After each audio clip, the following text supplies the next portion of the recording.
नमस्कार दोस्तों, जेबी study point के यूट्यूब चैनल में आपका बहुत बहुत हार्दिक स्वागत और अभिनंदन करता हूं।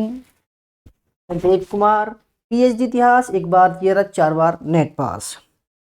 दोस्तों, कई दिन में क्लास हो रही है क्योंकि देखो सर्दी का मौसम है, थोड़ी सी ठंड बंड लग गई थी। ठीक है, अब ठीक है, ओके हैं। तो आशा करता हूं आप सभी खुश होंगे, तंदुरुस्त होंगे। ठीक है, ठंड बंड से बच रहे होंगे। तो आज की जो क्लास है यूजीसी नेट 1 क्लास नंबर 271 है और टॉपिक दोस्तों आप देख ही रहे होंगे। टॉपिक का नाम है आईसीटी आधारित शिक्षा। क्योंकि देखो हमारे जो पेपर 1 के सिलेबस के according teaching aptitude unit first है ये, और उसमें आईसीटी आधारित टीचिंग जो शिक्षा है उसके में एक सवाल 100% आता है। एक या दो सवाल आते हैं दोस्तों। ठीक है, तो हम उस पर ही आज फोकस करेंगे।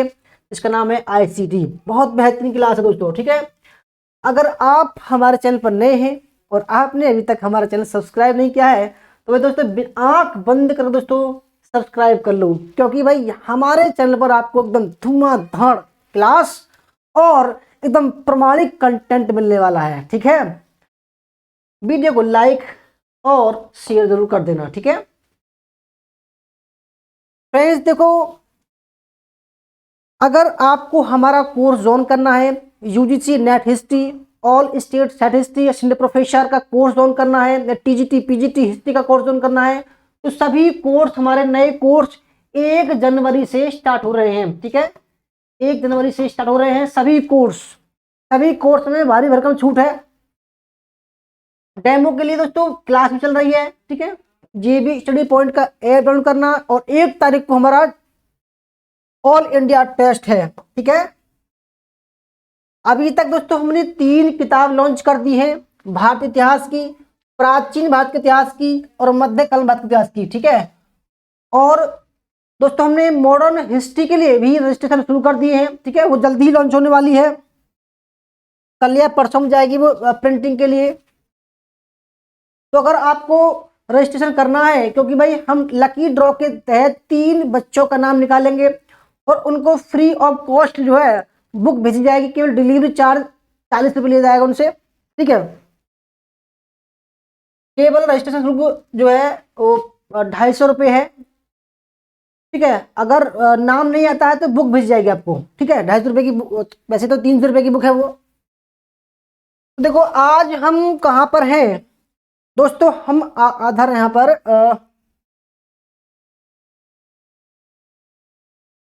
देखो दोस्तों, कंप्यूटर आधारित परीक्षण मूल्यांकन, और कहाँ है आईसीटी, ये यहाँ पर है।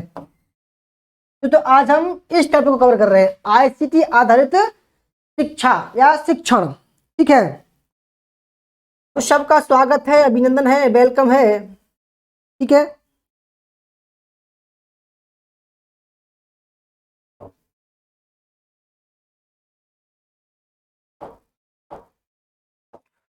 तो आईसीटी दोस्तों, कभी कभी आईसीटी की फुल फॉर्म भी आती है।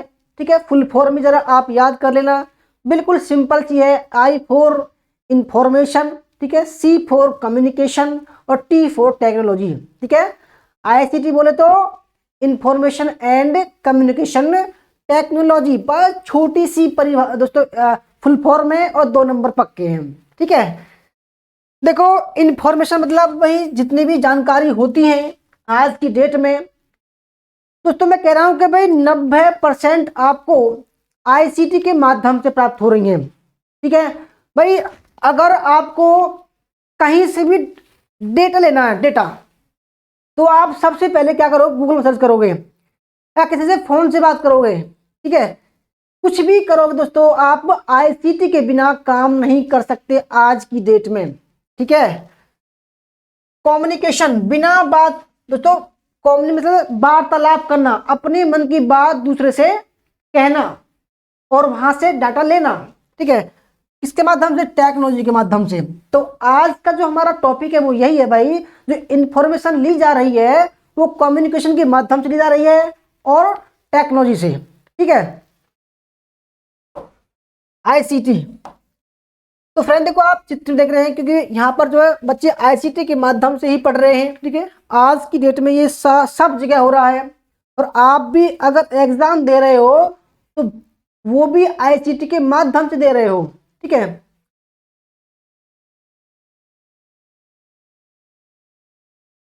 सभी का वेलकम है, स्वागत है। शिवाजी, पुष्पा जी, निरंजन जी, केशरी जी, वेलकम आपका। ठीक है,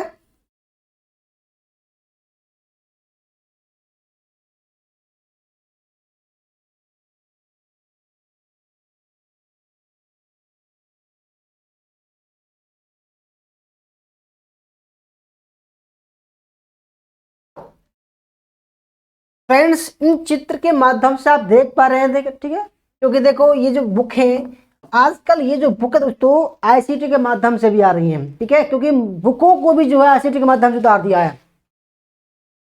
तो बहुत महत्वपूर्ण टॉपिक है आज का, और आप जानते हो हम थ्योरी क्लास कर रहे हैं आजकल। ठीक है, थ्योरी में हम दोस्तों थ्योरी को हम ऐसी कवर करा रहे हैं जैसे कि आप पुस्तक पढ़ रहे हो। ठीक है, बिल्कुल सिंपल भाषा में, क्योंकि भाई बहुत से बच्चों की शिकायत है कि भाई जो पेपर 1 की जो थ्योरी की पुस्तक है वो काफी समझने में दोस्तों आसान नहीं है, उनके शब्द बड़े हार्ड हैं। तो मैंने ये प्रयास किया है कि भाई आपको बिल्कुल सिंपल भाषा में, बिल्कुल सरल भाषा में थ्योरी पढ़ाई जाए। ठीक है, और देखो इनके बाद आप जानते हैं भाई हमारे सवाल होंगे, तो आइए देखते हैं। आईसीटी की फुल फॉर्म अगर दोस्तों इंग्लिश में आ जाए तो लिखना इंफॉर्मेशन एंड कम्युनिकेशन टेक्नोलॉजी। अगर हिंदी में बात आए तो देखो सूचना और संचार प्रौद्योगिकी। ठीक है, ये इसकी फुल फॉर्म है। सवाल 1 बन चुका है आपका, सवाल बताऊंगा मैं कैसे बनता है। सवाल पूछेगा आपसे कि भाई आईसीटी की फुल फॉर्म क्या है, तो भाई या तो हिंदी में आए या इंग्लिश में आए। ठीक है, दोनों में आप कर देना। ठीक है, उसके बाद अथवा आईसीटी प्रयोक्ताओं को, यानी कि भाई जो प्रयोग कर रहे हैं को तेजी से बदलते हुए विश्व में प्रतिभागिता करने में समर्थ बनाती है। क्योंकि भाई दोस्तों आप ये मानिए, एक बच्चा आईसीटी का प्रयोग कर रहा है और दूसरा बच्चा पारंपरिक काम कर रहा है। ठीक है, अगर दोनों बच्चों से कहा जाए कि भाई तुम अमेरिका से कुछ डेटा लाओ, ठीक है, तो एक बच्चा जो पारंपरिक है वो तो भाई फ्लाइट से जाएगा, अमेरिका जाएगा, वहां से चीज लाएगा, कुछ डॉक्यूमेंट लाएगा। और जो आईसीटी आधारित बच्चा है वो क्या करेगा, तो आईसीटी का प्रयोग करके, चाहे वो मेल करे, चाहे व्हाट्सएप करे, चाहे फेसबुक करे, चाहे सब कुछ करे, तो वो 5 मिनट नहीं लगेंगी, वो लेटर ले आएगा।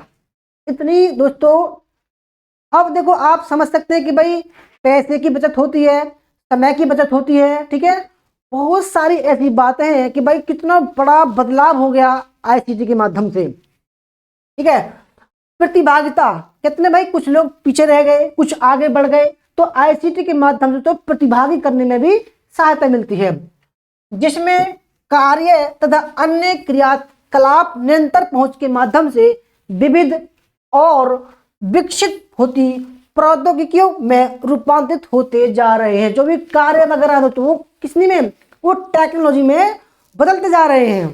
ठीक है, भारतीय सूचना प्रौद्योगिकी एवं उद्योग, ठीक है, 2009 के आंकड़ों के अनुसार देश की दोस्तों ऐसी बातें सामने आएंगी जो आयोग पूछता है, बिल्कुल ऑथेंटिक डेटा है दोस्तों ये, इसमें एक भी चीज गलत नहीं है, क्योंकि जहां से यूजीसी जो है सवाल बनाता है, मैंने ये वहां से दोस्तों डेटा को लिया है। ठीक है, और देखो मैं मानता हूं कि ये जो का त्यों भी आ सकता है। मैंने रियलाइज किया है कि भाई अगर मैं जहां से यूजीसी के जो कहते हैं फैक्ट है, जहां से वो लेता है, अगर वहां से क्लास बनाई जाए आपको, तो जो का त्यों भी सवाल बनते हैं। ठीक है, तो सूचना प्रौद्योगिकी एवं उद्योग 2009 के आंकड़ों के अनुसार देश की जीडीपी और निर्यात आय में 5.9 प्रतिशत का योगदान देता है। क्या बोला? आईसीटी। तो कभी कभी ये भी पूछ सकता है कि भाई कितने परसेंट योगदान देता है जीडीपी, तो 5.9% सवाल और बन गया। तथा अपने तृतीय क्षेत्र कार्यबल को बड़ी मात्रा में नियोजन भी प्रदान करता है।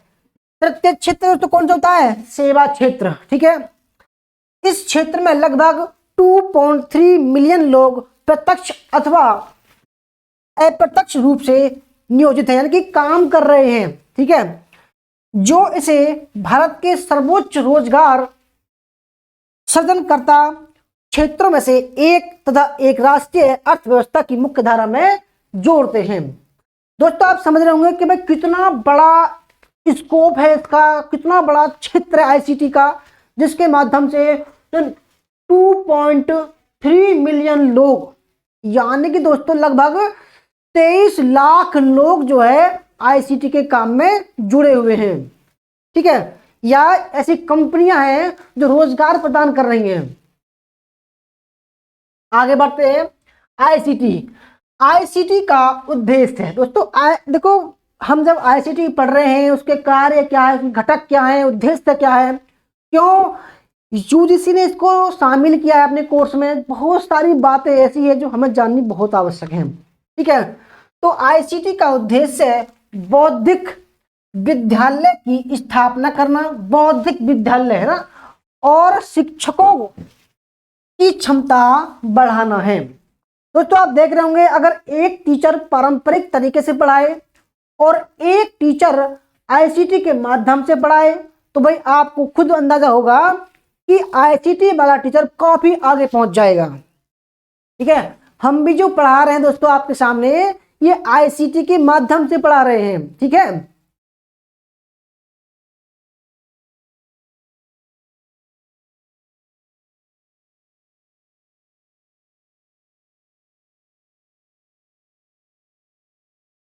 मीना कुमार जी वेलकम, सुबोध कुमार जी वेलकम, जतिन मोरे जी वेलकम कर रहे हैं। सर केबीएस पीजीटी का बैच की प्राइस कम कीजिए। तो जतिन जी आप बता दीजिए, हम तो आपके अनुसार कर देंगे, चिंता न करो आप। ठीक है, तो आईसीटी का उद्देश्य है बौद्धिक विद्यालय की स्थापना करना और शिक्षकों की क्षमता बढ़ाना है। शिक्षा में आईसीटी का उपयोग करने के लाभ शिक्षण अधिगम प्रक्रिया के विभिन्न उद्देश्यों की प्राप्ति में इसका बहुत बड़ा योगदान है। दोस्तों देखो, शिक्षा के विभिन्न उद्देश्य होते हैं और उन उद्देश्यों की प्राप्ति में सबसे बड़ा आजकल जो योगदान है वो आईसीटी का है। ठीक है, यह विभिन्न उदाहरणों के साथ एक व्यापक तरीके से सही जानकारी प्रदान करता है। दोस्तों देखो, अगर कोई डेटा लेना है हमें, ठीक है, अगर किसी के आदमी से पूछो और कंप्यूटर से पूछो तो जमीन आसमान का अंतर है। कंप्यूटर दोस्तों बिल्कुल पॉइंट बाय पॉइंट बताएगा और आदमी एकदम ओवर भी बता सकता है। ठीक है, तो बहुत बड़ा अंतर है आईसीटी और इंसान में। आईसीटी सभी छात्रों को सीखने की सामग्री का लचीलापन और उपलब्धता प्रदान करता है। यानी कि दोस्तों भाई देखो, समय की बचत है ना, और आप कह सकते हैं कि भाई समय की बचत, और देखो पैसे की बचत, बहुत सारी आफतों से दूर करता है आपको आईसीटी, है ना। जबकि सभी संसाधन कक्षा में उपलब्ध हैं, फिर भी हमें भाई आईसीटी की जरूरत क्यों पड़ रही है ना। जबकि सभी संसाधन कक्षा में उपलब्ध हैं, छात्र उन्हें स्कूलों के बाहर भी एक्सेस कर सकते हैं। यानी कि दोस्तों आईसीटी के जो उपकरण है, कंपोनेंट है, वो हम स्कूल के बाहर भी उनको एक्सेस कर सकते हैं और स्कूल के अंदर भी, है ना। जबकि दोस्तों जो स्कूली शिक्षा होती है उसको केवल स्कूल के अंदर प्राप्त कर सकते हैं, बाहर नहीं। ठीक है, और जबकि स्कूली शिक्षा के अंदर का जो वातावरण है, जो ज्ञान है, उसको हम आईसीटी के माध्यम से घर बैठे बैठे भी प्राप्त कर सकते हैं। इतना बड़ा अंतर है।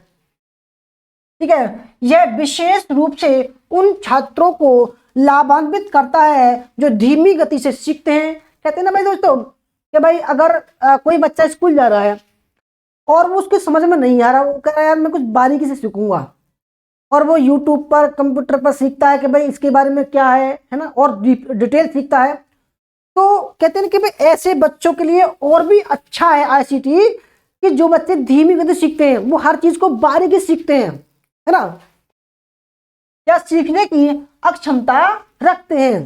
क्योंकि भाई बहुत से यूट्यूबर ऐसे होते हैं, बहुत सारे टीचर ऐसे होते हैं कि जो अलग अलग तरीके से पढ़ाना पसंद करते हैं, और क्लास में एक टीचर पढ़ाता है केवल एक सब्जेक्ट को, और उसका समझ में नहीं आ रहा तो क्या करे बच्चा, बताइए क्या करे बच्चा। ठीक है, आगे बढ़ते हैं। आईसीटी शिक्षा में 4 घटक होते हैं। पहला है कंप्यूटर, ठीक है, दूसरा है इंटरनेट, तीसरा है एलसीडी या एलईडी, है ना, और चौथा है प्रोजेक्टर। ठीक है, आईसीटी साक्षरता में मूल रूप से निहित है। भाई अगर आईसीटी आधारित शिक्षा प्रदान की जा रही है तो उसके 4 घटक हैं। याद रखिएगा, ये सवाल आ चुका है एग्जाम में आपके में। कौन कौन से हैं? कंप्यूटर है, इंटरनेट जरूरी है, एलसीडी जरूरी है, और प्रोजेक्टर जरूरी है। ठीक है, आईसीटी सूचना और संचार प्रौद्योगिकी एक ऐसा शब्द है जिसका उपयोग सभी संचार तकनीकों जैसे internet, wireless network, cellphone, software, computer, video conferencing, social networking और अन्य मीडिया अनुप्रयोगों और सेवाओं के लिए किया जाता है। तो फ्रेंड देखो, आई होप आप समझ रहे होंगे कि भाई कितना बड़ा इसका क्षेत्र है ना, क्या क्या घटक हैं इसके, कौन कौन से उपकरण इसमें आते हैं। ठीक है, अभी तो काफी लंबी क्लास है, अभी देखना दोस्तों कितना मजा आने वाला है। अगर बात करें भाई आईसीटी का पूरा नाम क्या है, तो इंफॉर्मेशन एंड कम्युनिकेशन, ठीक है, टेक्नोलॉजी है इसका नाम। ठीक है, आईसीटी उपकरणों का प्रयोग जिम्मेदारी के साथ, है ना, अगर गैर जिम्मेदारी के साथ किया जाए दोस्तों तो तकलीफ हो सकती है, क्योंकि आईटी एक्ट भी होते हैं। ठीक है, आईसीटी उपकरणों का प्रयोग जिम्मेदारी के साथ तथा बिना किसी भेदभाव के सूचना को ढूंढने, भाई ऐसा तो है नहीं दोस्तों कि अगर गूगल पर आप सर्च करो तो गूगल ये थोड़ी कहेगा कहीं नहीं तुम बच्चे हो, मैं तुम्हें अर्थ की मैपिंग नहीं दूंगा, नहीं तुम बच्चे हो, नहीं तुम बुजुर्ग हो, मैं तुम्हें इसका डेटा नहीं दूंगा। दोस्तों कुछ भी डाल दो, गूगल तो झड़ाक पड़ाक सर्च करता है ना। तो बिना किसी भेदभाव के, भेदभाव रहित अन्वेषित करने, खोज करने, विश्लेषित करने, है ना, उसका आदान प्रदान करने। भाई अगर आपको इंटरनेट के माध्यम से या व्हाट्सएप या ईमेल के माध्यम से कोई लेटर भेजना हो तो भाई ईमेल या व्हाट्सएप ये तो कहेगा नहीं कि तुम बच्चे हो या बुजुर्ग हो या महिला हो, मैं नहीं भेज रहा। दोस्तों आप कोई भी सही, वो बिना किसी भेदभाव के आपका डेटा जो है ट्रांसफर करेगा और आपका डेटा लाएगा। ठीक है, तथा प्रस्तुत करने के लिए प्रयोग में लाया जाता है। दोस्तों देखो, मैं तो आपको बिल्कुल आसान भाषा में समझा रहा हूं, आप ये समझिए कि आप घर बैठे बैठे आप क्लास का आनंद ले रहे हैं कक्षा में। ठीक है, आईसीटी के शिक्षा में अधिग्रहण के प्रमुख कारक हैं। ठीक है, आईसीटी के शिक्षा में अभिग्रहण के, इनकी ग्रहण करना, है ना, के प्रमुख कारण है किसी भी प्रणाली का लक्ष्य, कार्यक्रम और पाठ्यक्रम, पढ़ने तथा पढ़ाने के तरीके, अधिगम सामग्री और संसाधन, संवाद, समर्थन और वितरण प्रणाली। ठीक है, छात्र, एप्ट्यूटर्स, स्टाफ और अन्य विशेषज्ञ, प्रबंधन और मूल्यांकन, है ना, ये जो है तो कारक हैं कि भाई अगर आईसीटी के स्टूडेंट नहीं होंगे तो क्या फायदा है, टीचर नहीं होंगे तो क्या, देखो भाई कोई तो अपलोड करने वाला होगा डेटा को, है ना, प्रबंध करने वाला भी होना चाहिए, उसको पढ़ने वाला भी होना चाहिए, संवाद करने वाला भी होना चाहिए उससे। अगर भाई दोस्तों गूगल पर डेटा है, मान लिए अगर कोई उससे पूछेगा नहीं तो वो क्या देगा भाई, अपने आप तो देगा नहीं, वो हम उसमें डालते हैं ना तभी तो देता है वो। आगे बढ़ते हैं।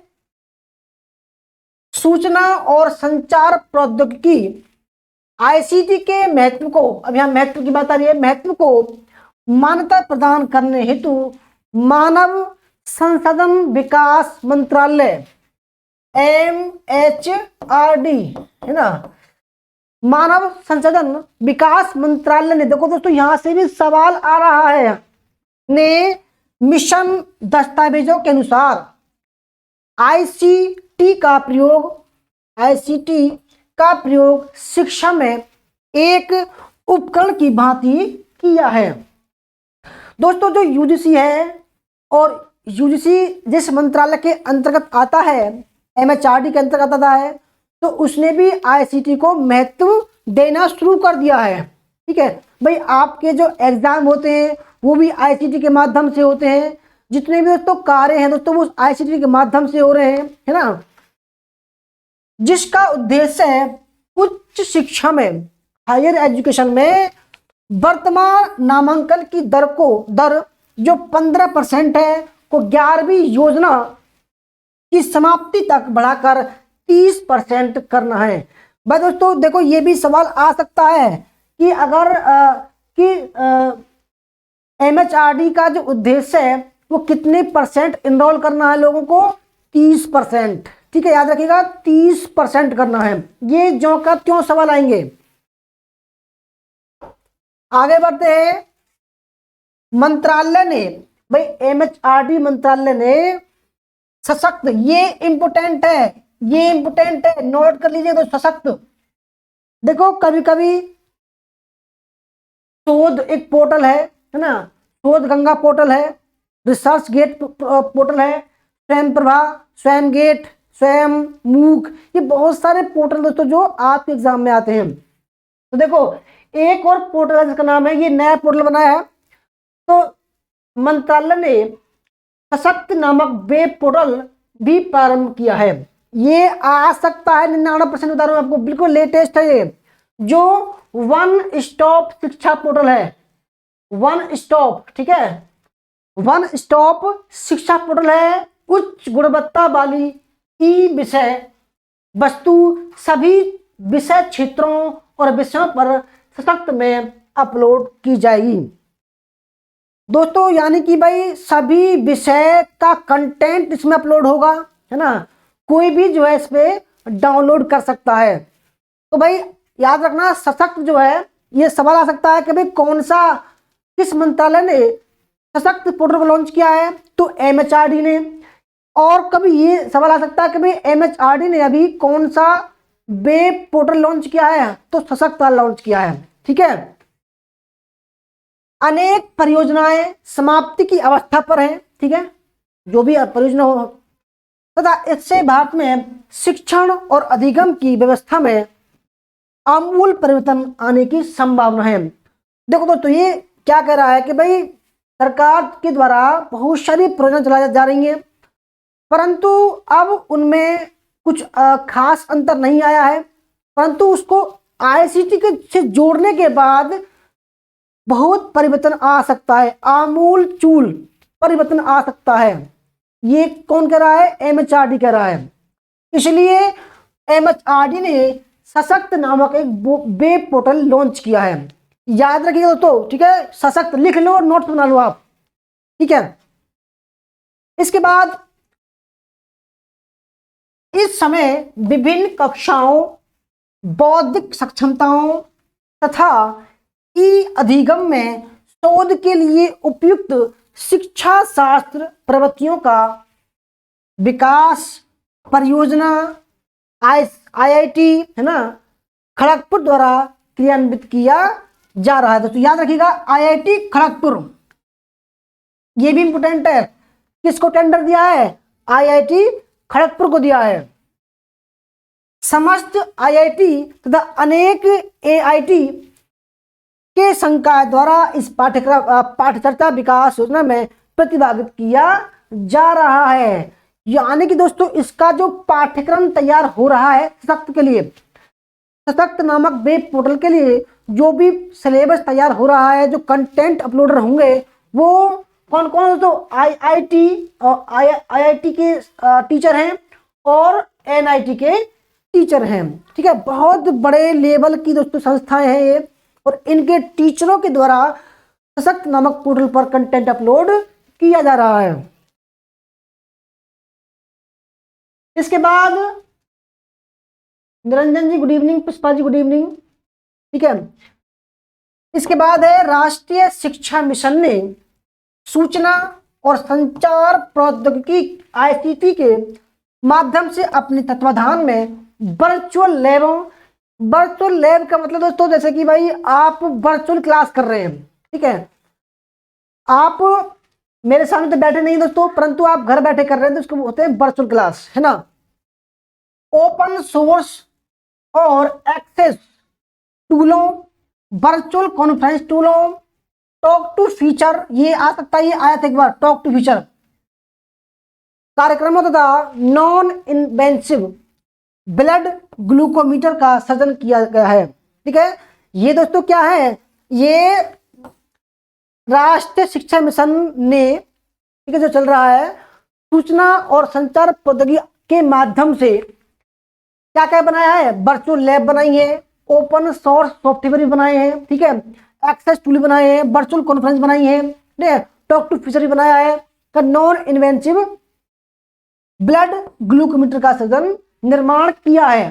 ठीक है, तथा उत्प्रेरित प्रयोगशाला प्रयोगों के लिए एक dielectric frequency shift application का विकास किया है। दोस्तों आपको शायद कम समझ में आ रही होंगी ये, मगर आपके एग्जाम में आ गई तो क्या करोगे आप। ठीक है, तो मैं कह रहा हूं गहराई से समझो क्लास को। ठीक है, जो कॉस्ट ऑक्सीलेट के लिए हैं। ठीक है, तो देखो सवाल ऐसे आएगा कि आईसीटी के माध्यम से किस किस का निर्माण किया जा रहा है। ठीक है, तो आप बताओगे वर्चुअल लैब का निर्माण किया जा रहा है, ओपन सोर्स सॉफ्टवेयर भी है, हार्डवेयर भी है, ठीक है, एक्सेस टूल भी है, वर्चुअल कॉन्फ्रेंस भी है, टॉक टू फीचर कार्यक्रम भी है। ठीक है, थोड़ा सा आगे बढ़ते हैं।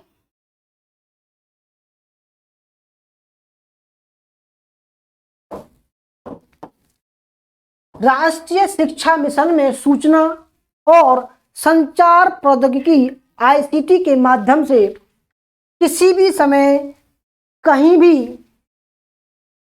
किसी के माध्यम से उच्च शिक्षा संस्थाओं में सभी विद्यार्थियों के लिए इंट्रानेट पर उच्च गुणवत्ता वाले व्यक्तिक और सक्रिय ज्ञान मॉड्यूलों को उपलब्ध कराते हुए आईसीटी की क्षमता का उत्थान करने के लिए, ठीक है, एक केंद्र द्वारा प्रायोजित योजना की परिकल्पना की गई है। यानी कि दोस्तों आईसीटी पर इसलिए जोर दिया जा रहा है कि भाई दुनिया में जितने भी देश हैं, ठीक है, दुनिया में जितने भी देश हैं वो विकसित कैसे हुए हैं, वो आईसीटी के माध्यम से हुए हैं। तो इसलिए हमारा देश भी आईसीटी पर जोर दे रहा है ताकि जल्द से जल्द जो है अपने देश को विकास की परिसीमा में ले जाया जा सके। ठीक है, इसलिए दोस्तों कहते हैं कि विकसित होना बड़ी अच्छी बात है। दोस्तों अभी हमारा देश क्या है, विकासशील देश है, तो जल्दी जल्दी दोस्तों डेवलप कर रहा है हर क्षेत्र में।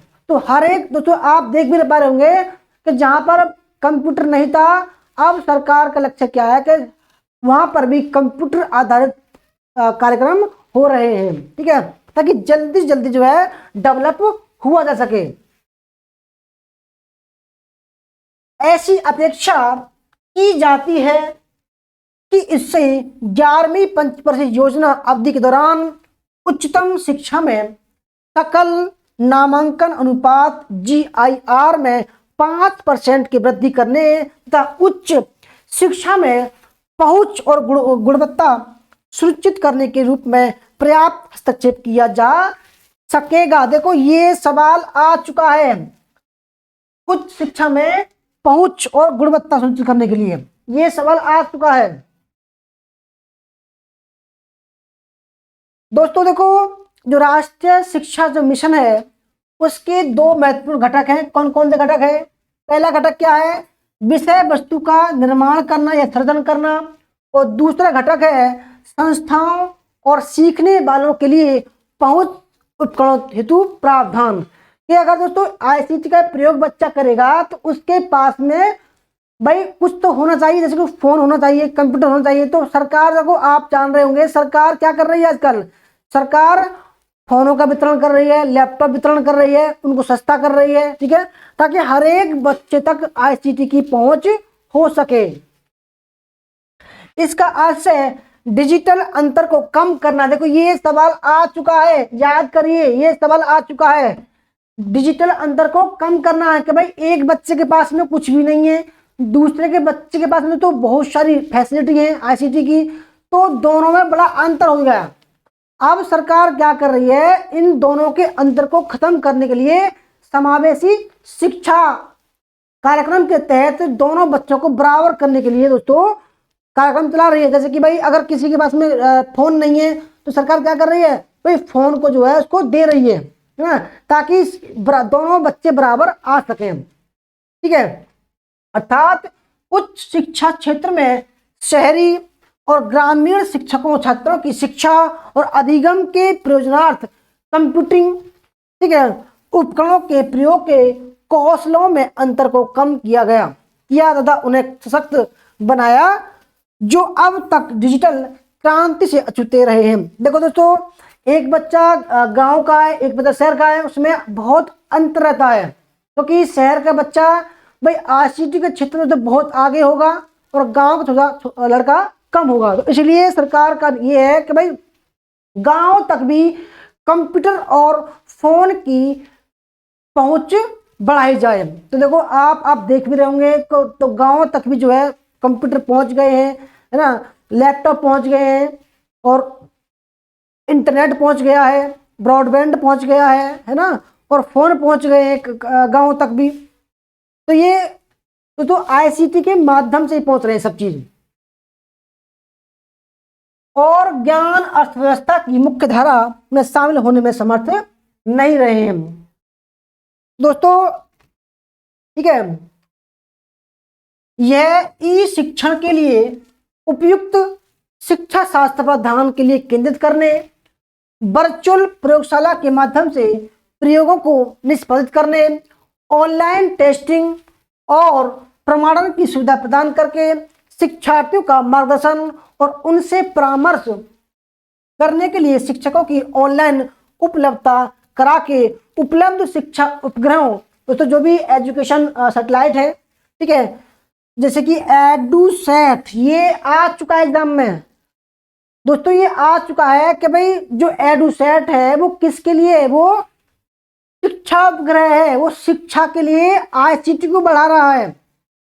आईसीटी की क्रांति लाने के लिए दोस्तों क्या किया गया है, एडुसैट नाम का एक सैटेलाइट लॉन्च किया गया है ताकि इंटरनेट की स्पीड बढ़ सके। डायरेक्ट टू होम डीटीएच लगभग 32 डीटीएच चैनल दोस्तों, ठीक है, शिक्षा के लिए। तो ये भी आ चुका है। पद्धतियों का प्रभावशाली प्रयोग करने के लिए शिक्षकों को सुदृढ़ता प्रदान करके ई शिक्षण के उपयुक्त शिक्षा शास्त्र पर ध्यान केंद्रित करने का आशय रखता है। दोस्तों आपको ये क्लास मेरे ख्याल से अटपटी लग रही होगी, ठीक है, क्योंकि आप आज बोल नहीं रहे हैं, मुझे कम्युनिकेशन नहीं कर रहे हैं, ठीक है। Suman ji good evening, welcome सबका दोस्तों। देखो आप बताइए क्लास थोड़ी सी समझ में आ रही है नहीं आ रही है, क्योंकि देखो ये ऐसा, मैं ये बता रहा हूँ दोस्तों, ये ऐसी क्लास है आपको बुक में नहीं मिलेगी, ठीक है। क्योंकि देखो आप कहते होंगे भाई जब आप एग्जाम में बैठते हैं तो आप कहते हैं बताना ये आयोग कहाँ से सवाल दे रहा है ना। तो मैं सोच रहा हूँ कि जहां से आयोग सवाल दे रहा है ना आपके लिए, मैं वहां से जो है लाने की कोशिश कर रहा हूं, तो वहां से लाने की दोस्तों मैं कोशिश कर रहा हूं ताकि आप जो है कहीं भी भटके नहीं, ठीक है। आप ये ना कहें कि भाई आउट ऑफ सिलेबस आया है, क्योंकि देखो मैं एक अध्ययन किया कि भाई आजकल जो आईसीटी है उसके इर्द गिर्द अगर बच्चा है तो वो बहुत जल्दी दोस्तों ग्रो कर रहा है और एग्जाम को पास कर रहा है। और जो आईसीटी पर ध्यान केंद्रित न करके केवल अपनी पारंपरिक शिक्षा पर गौर कर रहा है, वो लड़का लड़की पिछड़ रहे हैं। तो भाई आजकल हमें क्या करना पड़ेगा कि हमें शिक्षा के साथ में आईसीटी का प्रयोग करना पड़ेगा, है ना। अब दूसरी ओर ना मिशन ललित समूहों के लिए उच्च गुणवत्ता वाली ई विषय वस्तु का निर्माण करेगा तथा साथ ही यह देश 18,000 से अधिक कॉलेजों की कंप्यूटिंग अवसंरचना और संयोजनता में साथ साथ विस्तार करेगा, जिसमें राष्ट्रीय महत्व के लगभग 400 विश्वविद्यालयों, ये भी तो राष्ट्रीय महत्व कितने विश्वविद्यालय हैं, 400 विश्वविद्यालय, मानित विश्वविद्यालयों तथा संस्थाओं का प्रत्येक विभाग शामिल है।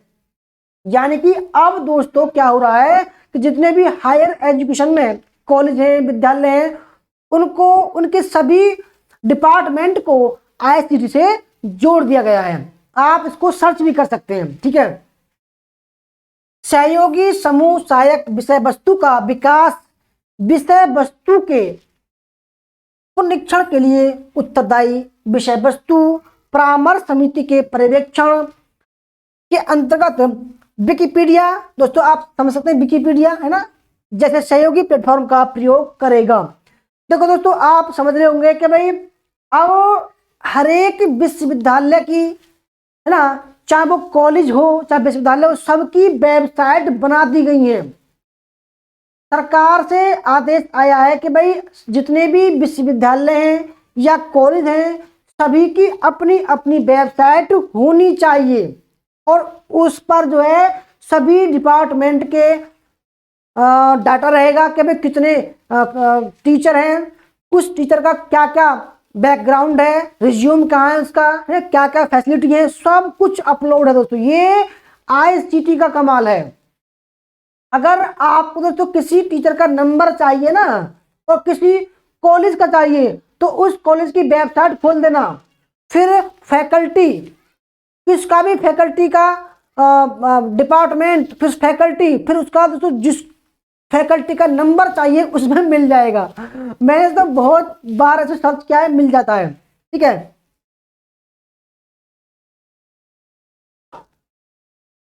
अब दोस्तों देखो अभी हमने पढ़ा आईसीटी, है ना, अब हम पढ़ेंगे आईटी यानी कि इंफॉर्मेशन टेक्नोलॉजी। इंफॉर्मेशन टेक्नोलॉजी आप कहोगे भाई यार ये क्या क्या है, भाई आईसीटी अलग हो गया, आईटी अलग हो गया, तो आईटी को पढ़ते हैं, ये भी सवाल बनता है यहां से भी, ठीक है। आईटी इंफॉर्मेशन टेक्नोलॉजी,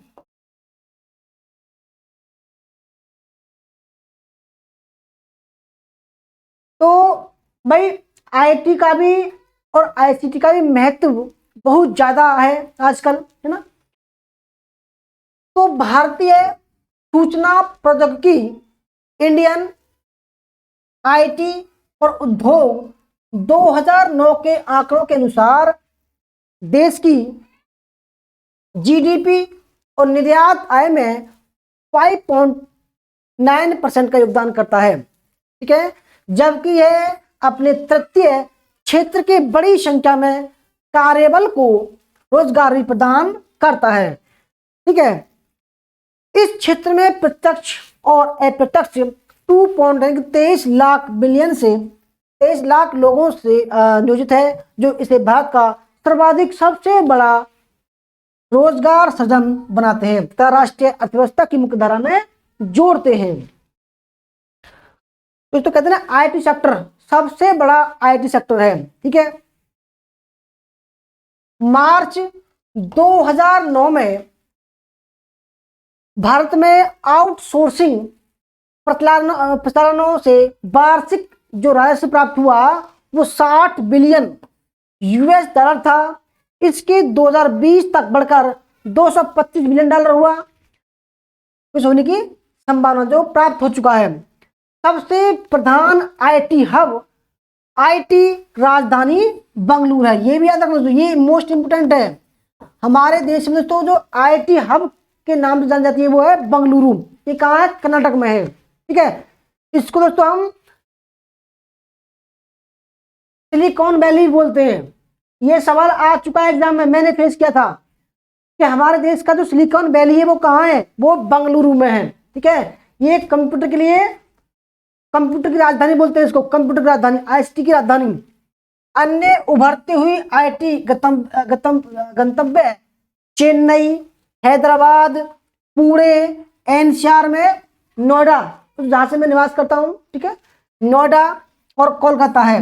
भारत से तकनीकी दृष्टि से सक्षम अप्रवासियों 1950 के दशक से ही पश्चिमी विश्व में रोजगार की तलाश कर रहे हैं, क्योंकि भारत की शिक्षा प्रणाली ने इतनी अधिक संख्या में इंजीनियरिंग उत्पादित कर दिए हैं जिन्हें उद्योग क्षेत्र खपा पाने में समर्थ है, समर्थ नहीं है। ठीक है, सूचना युग में निरंतर बढ़ते हुए भारत के महत्व के कारण यह अमेरिका और साथ ही यूरोपीय संघ के साथ घनिष्ठ संबंध स्थापित करने में समर्थ है। दोस्तों देखो, हमारे देश में, कहने का मतलब यह है कि हमारे देश में इतने सारे बच्चे आईटी सेक्टर में जा रहे हैं कि हमारा देश जो है उतने बच्चों को रोजगार देने में समर्थ नहीं है। इसलिए आईटी सेक्टर के सबसे ज्यादा बच्चे जो है अमेरिका जा रहे हैं, यूरोप जा रहे हैं, है ना। और देखो वहां देखो, आप ये देखो कि गूगल के जो सीईओ हैं वो सुंदर पिचाई हमारे देश के हैं। ठीक है, गूगल के। और देखो बहुत सारे आपने नाम सुने होंगे जो आईटी क्षेत्र में हमारे देश का नाम बुलंद कर रहे हैं। ठीक है,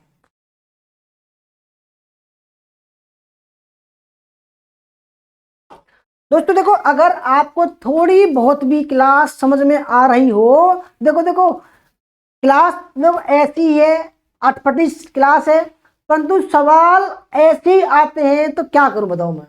भाई सिलेबस ही ऐसा है आपका कि भाई गहराई से मैं पढ़ाना पड़ रहा है मुझे, ताकि एक भी सवाल छूटे ना। तो अगर आपको क्लास अच्छी लग रही है तो दोस्तों क्लास को लाइक कीजिएगा, शेयर कीजिएगा। ठीक है, प्रियंका जी नमस्कार।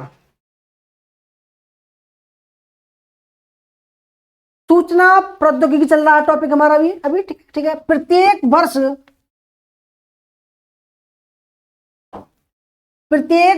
भारत लगभग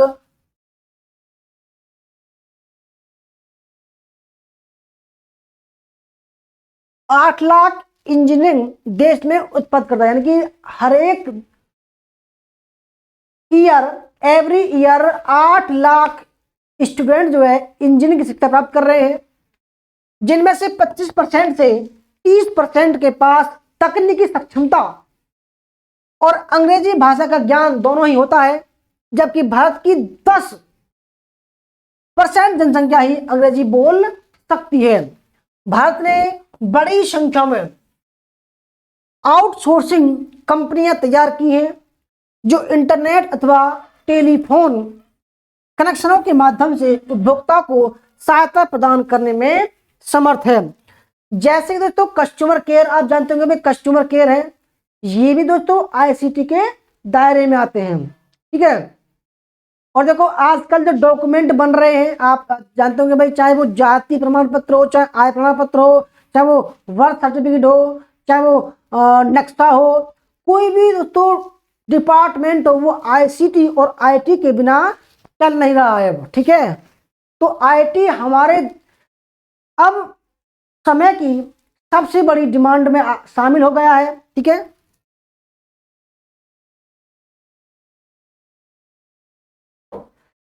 वर्ष 2009 तक भारत के पास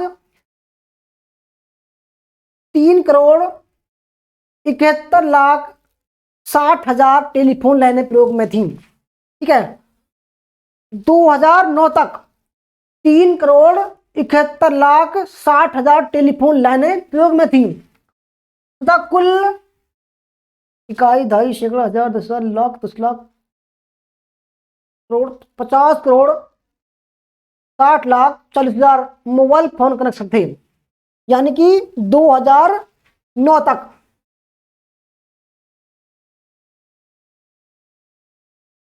कुल 81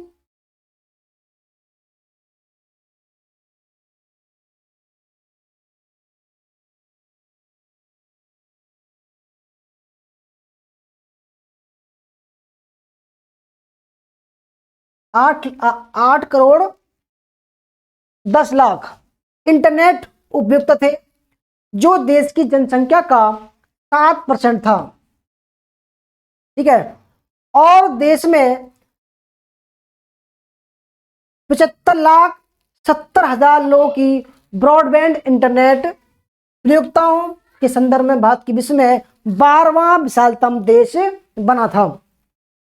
नवंबर 2009 तक कुल फिक्स्ड लाइनों और वायरलेस सब्सक्राइबरों की कुल संख्या 543.20 मिलियन तक पहुंच चुकी थी।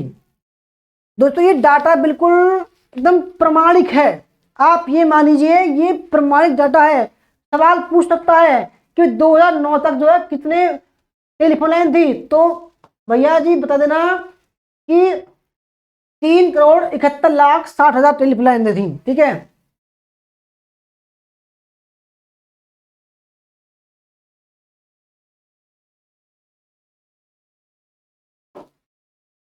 भारतीय दूरसंचार उद्योग, जिसमें लगभग 525 मिलियन मोबाइल फोन है। ठीक है, विश्व में तीसरा विशालतम दूरसंचार नेटवर्क है भारतीय दूरसंचार उद्योग निगम। ठीक है, तथा वायरलेस कनेक्शनों की संख्या के मामले में यह द्वितीय विशालतम देश है। याद रखिएगा दोस्तों, दूसरा देश है हमारा जो विशालतम है।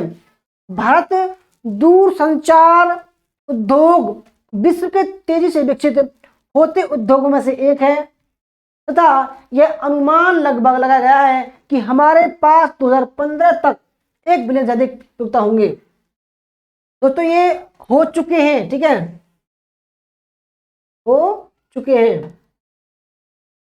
लगभग अनेक अग्रणी वैश्विक परामर्शकों का अनुमान है कि भारत का दूरसंचार अगले 10 वर्षों में चीन के नेटवर्क के पीछे छोड़ देगा। दोस्तों देखो, इसमें कार्य भी कर रहे हैं हम। ठीक है, हम कार्य भी दोस्तों कर रहे हैं, हमारा देश जो है तरक्की कर रहा है, ऐसी बात नहीं है। देखो, आप ये मानो कि भाई 4-5 साल पहले या 10 साल पहले कितने लोगों के पास में फोन था? बहुत कम लोगों के पास में फोन था।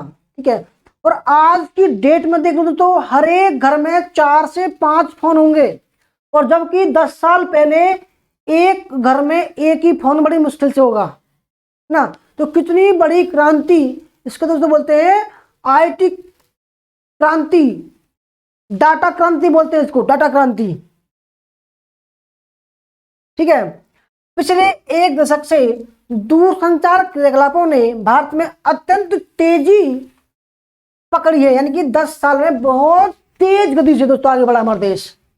इस अवसंरचना में वृद्धि करने के लिए सरकारी और गैर सरकारी मंचों द्वारा अनेक प्रयास किए गए हैं। विचार यह है कि आधुनिक दूरसंचार प्रौद्योगिकियां भारत की सांस्कृतिक रूप से विविधतापूर्ण समाज के सभी क्षेत्रों को सेवा प्रदान करे तथा इसे प्रौद्योगिकी रूप से समर्थ लोगों के देश के रूप में रूपांतरित करे। यानी कि दोस्तों कहने का मतलब यह है कि एजेंडा क्या है कि भाई हर एक समाज तक, बिना किसी भेदभाव के हर एक समाज तक जो है डाटा इंटरनेट की सुविधा और संचार क्रांति पहुंचनी चाहिए। ठीक है, ताकि हर एक समाज जब तरक्की करेगा दोस्तों तो हमारा देश ऑटोमेटिक तरक्की करेगा। ठीक है, तो कहने का मतलब ये है। और देखो, ऐसे ही सवाल आ रहे हैं आज की डेट में दोस्तों, आप समझ सकते हैं। ठीक है, सवाल जो आ रहे हैं दोस्तों वो बिल्कुल गहराई से आ रहे हैं सवाल। आज की डेट में जो पेपर फर्स्ट के सवाल आ रहे हैं बड़े गहराई से आ रहे हैं। तो देखो भाई, आज की क्लास यहीं पर समाप्त होती है। ठीक है, तो कैसी लगी आपको क्लास? अच्छी लगी हो लाइक करना, शेयर करना, कमेंट करना। तो कुछ अटपटी क्लास थी आज मैं मानता हूं, परंतु एकदम प्रमाणिक डाटा था। प्रमाणिक डाटा था, क्योंकि दोस्तों मैंने देखो आईसीटी की जो वेबसाइट है सरकार की उससे लिया है ये कंटेंट, ताकि सवाल अच्छी तरीके से आ सके आपके एग्जाम में। तो भाई आशा करता हूं आपको क्लास अगर अच्छी भी नहीं लगी हो तो भाई एक बार और देख लेना तो समझ में आ जाएगा। अच्छी लगी तो लाइक करना, शेयर करना, कमेंट करना दोस्तों, ठीक है। और देखो हमारी हमने केबीएस पीजीटी के लिए भी है, ठीक है, नया बैच शुरू कर दिया है, जिसको रजिस्ट्रेशन करना हो कर सकता है। और नई मॉडर्न हिस्ट्री की बुक आने वाली है, रजिस्ट्रेशन कर सकते हो आप, ठीक है। तो थैंक यू वेरी मच। और पेपर बंद का अगर कोर्स ज्वाइन करना है तो 199 रुपए का, केवल 199 रुपए का दोस्तों केवल, ठीक है। तो थैंक यू वेरी मच। जय हिंद, जय भारत, वंदे मातरम।